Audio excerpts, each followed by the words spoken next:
कवितेचं नाव आहे ते उलगडणे आता नको ग. कवितेचे कवी आहेत श्री गोरेस. ते उलगडणे आता नको ग, ते उलगडणे आता नको ग.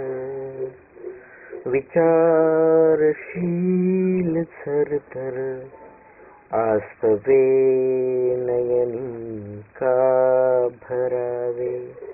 गालावरुनी खाली उतरावे, बोलेल मग मी काय तर. उन्मिलित होते हृदय सारे, डोक्यात आठवणींचे तारे. प्रश्न का तू विचारी, होऊनी बिचारी आत्ताच्या क्षुब्ध प्रहरी. विकल्प हा पुन्हा होऊ नये, हे समजून घेणे तुला ग. ते उलगडणे आता नको ग.